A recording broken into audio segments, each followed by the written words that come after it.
I think we can understand probably the intent as to why you don't want your legislator tied in with economic development and everything. I mean, we can't have it both ways. Right. So I think they put their head down. I don't want to talk, I don't want to put words in their mouth, but as I see this, I'm happy that they didn't put it through a 12. I'm very happy they didn't put it through a 14. I'm happy what they put it through at, because it was a lot better than 12. If they would use that same policy that they had to get it at 12, we'd be in trouble, I think.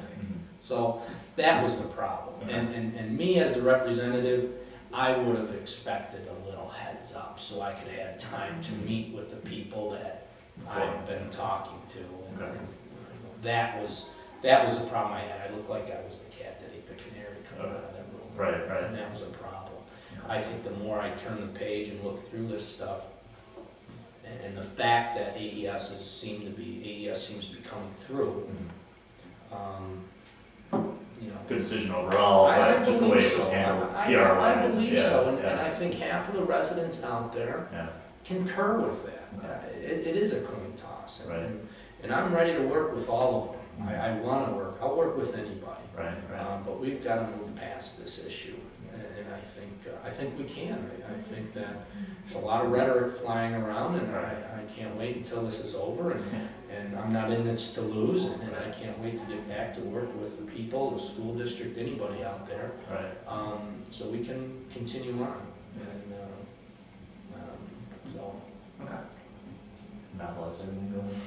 So are you basically happy with the way the IDA is running? Oh, I think you have to look at, again, I alluded to where it was when the majority caucus took over. I believe there was some $300,000 failed airport deal there years ago that, again, almost drove the IDA into bankruptcy. And now we look at the $1 billion HSBC thing. We're seeing projects. We just closed $90 million in private capital investment. Closed at record 32 projects this year. And also because of that area, and I lump that in with Sam Farrell's the Economic Development Agency of the county. We talk about that marketing plan of the Golden Horseshoe, the Canadian businesses. We've sold 41 parcels to Canadian businesses. A factor into our positive bond rating is not just dollars and cents, but it's your marketing protocol, your marketing program, how you run your government too. Are you maximizing your dollar for dollar services?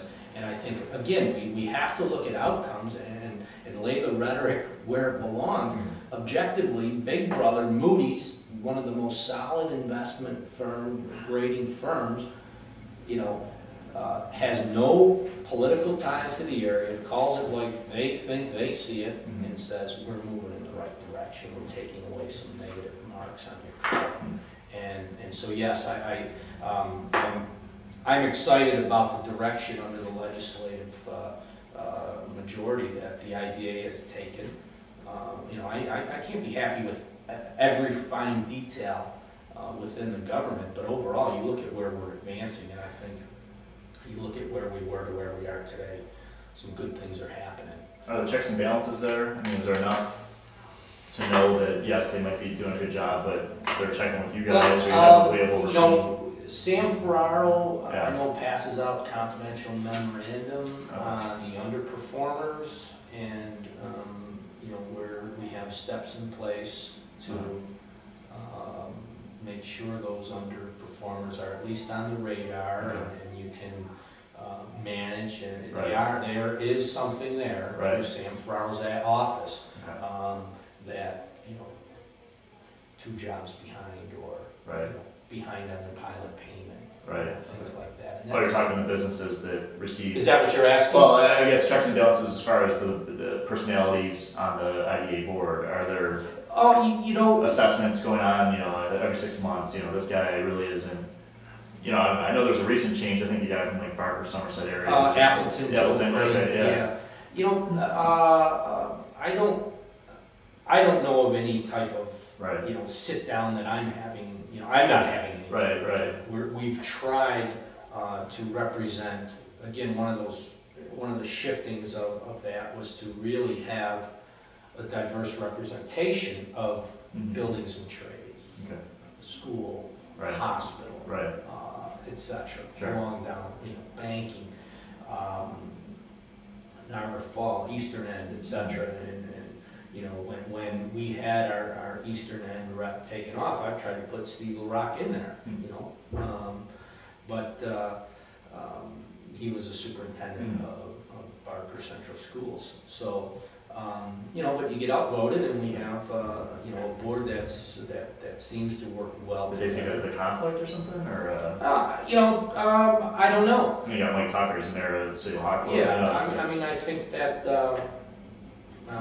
you know, I certainly wanted, you know, when I talk about Eastern End, I talk about my Eastern End. Right, exactly, you know, right. And, you know, as it goes, it didn't work out that way, and Mayor Tucker was on. Right, And, right. but no, I don't know of any performance. That's probably something that's, again, on the radar, or Right. should be, Right. on any type of performance. But again, I don't know if it's that simple to do something like that. Right. But that's a great suggestion. I just don't know, you know, obviously you hear about certain personalities, and they came out more with, you know, obviously the pilot and stuff like that. But, you know, should this be a constantly revolving board, where it's not just the same guy? I would think with anything, continuity is very important, and I'm not just saying that because I'm seeking a third term. Right. I think that, how would you like to interview new editors? Exactly, New staff all the exactly, time? yeah. Obviously, Right. if one isn't working out, Right. you're better Make off. changes, yeah. You know, but I think collectively, since again, there is such a diverse representation, and there should be on there relative to the trades and economies, it's not gonna be smooth all the time. Quite frankly, I don't know if I want everybody Right. to be, Right. you know, chummy along the way there needs. I'm sure there's discussions. I know there's some heated discussions with our own Right. majority caucus on, you know, what we, you know, on some of the directions. So. Do you feel like you've gotten a lot done, you know, being part of that majority caucus? I think so. I really do, relative to running the county's business, and specifically some of the things within that are district sensitive, keeping the crawl park, the Alta Beach open, you know, being able to manage that, having construction of the Alta Harbor break wall on one of the top 3 projects of the regional partnership that Erie and Niagara have. Right. Unanimously getting through the legislature, the support of a fish hatchery, lake trout hatchery, somewhere along the Lake Ontario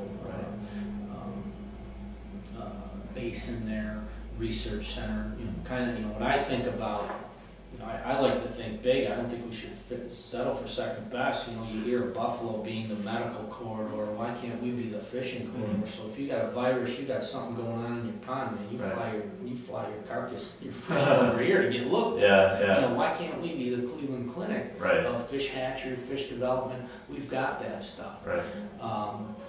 You know, we are very active with in the sport fishing community. Obviously, that's a big deal for us. I, through the business association, have been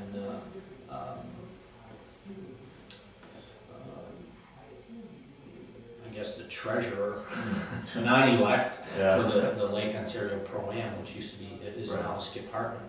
And when we took it over the business association, because part of, again, segueing out of business, we had Bill Hiltz working on county time. Right. Well, we've partnered now with the tourism, with the NTCC, so that we've shrunk our commitment